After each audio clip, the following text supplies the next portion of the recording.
Is the Shaman-Sorcerer hero a culture warrior in Tides of Torment? You know, shamans, druids, all sorts of good stuff. Books have been out on them since forever. This is more of an anti-hero, obviously. I'm happy to report that the utter blandness that made me not make a video on them before Tides of Torment has been made up for, and they bring a lot to the party. Let's see how they rock and roll. Recruited for 1000 gold and 275 upkeep on foot. Expect restrained results for the stats section. These are spellcasters. On Ultra, they arrive at 3,360 health, armor 30, missile resistance 15% as standard, leadership 60, speed 35, charge speed 42. No surprises here. Melee attack 30, attack interval is the vanilla 4 seconds, medium splash target size, so Knights Errant on down, max target splash of 3. Melee defense 30 to start, weapon strength 315, split base 220, and armor piercing 95, charge bonus 15, mass 300. Keep in mind recent changes to reduce knockdown to make spellcasters on foot easier to squish under a dragon's tail.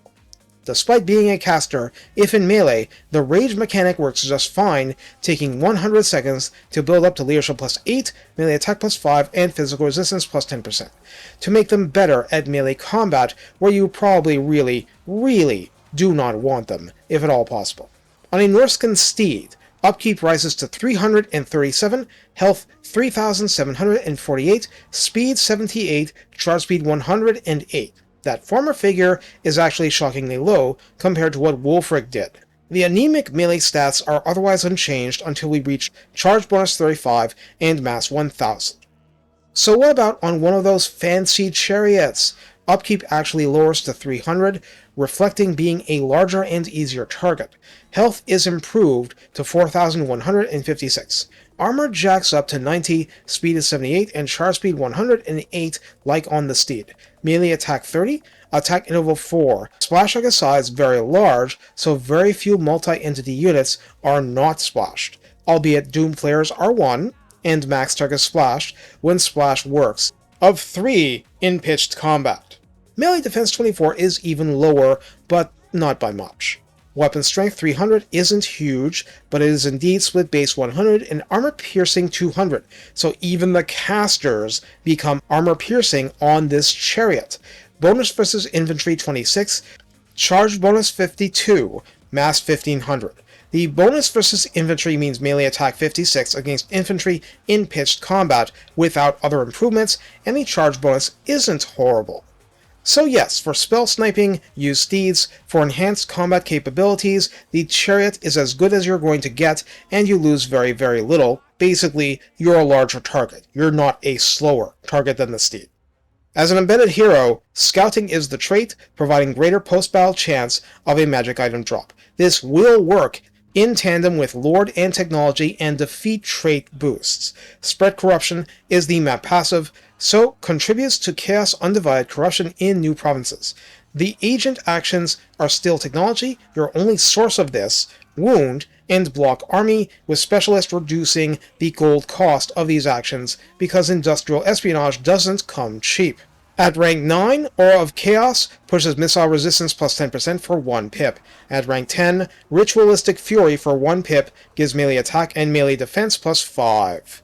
The magic lines, there's no need for me to dwell on these, because they're 100% standard, coming in metal, death, and fire flavors. As in, you do not get shadows from them, evasion is the midway pip, and adds plus 10% speed and plus 5 melee defense. The capstone is vanilla arcane conduit. At rank 10, you can pick one of 3 mutually exclusive pips.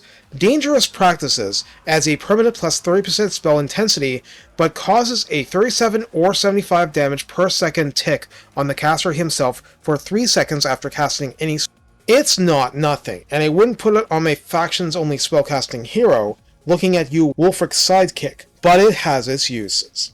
Warrior Shaman is great for immortal ones, and it's safe generally for hit points plus 10%, melee attack plus 10, and wounds recovery time minus 2 turns. Plus 10 melee attack when you can get Ritualistic Fury threatens to make those chariot attack stats actually decent.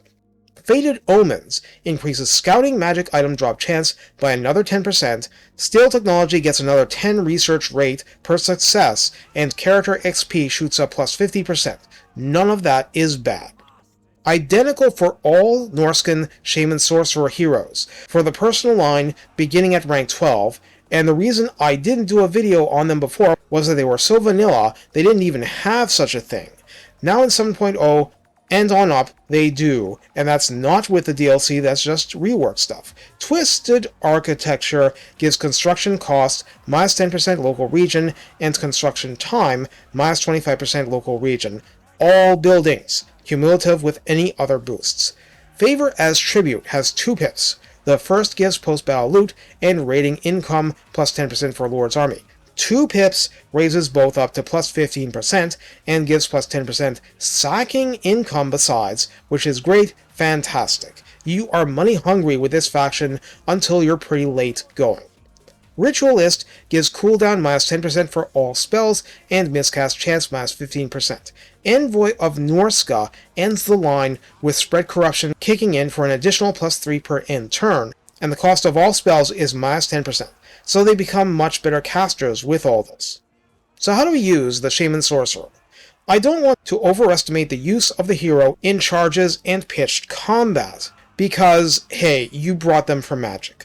I will say, because this kind of thing is important, that Norsca uses raiding stance to increase an army's wins reserve. Very important. These lores are good. Metal has obvious advantages for a melee-focused faction, though the faction does have a lot of ranged skirmishing. Better options than Slaanesh has because, no javelins. Yes, I noticed you are sore about that one, and not from the fun stuff. Fire? Well, it's fire. Against fellow Norscan factions, being able to instantly slap magical attack and flaming attack on your forces means enemy skin wolves bye-bye, and so on. Death allows wide area magical attack and burning down single characters or units, and helps accelerate terror routing and so on. Good stuff. For pitched combat, avoid it if you can. Be prepared to pitch in if you must, and avoid Yuan Bo and other anti-character characters. That's the best you can do with it. No need to weigh this down with excessive thought. They're there to cast. Do that, and you should prosper.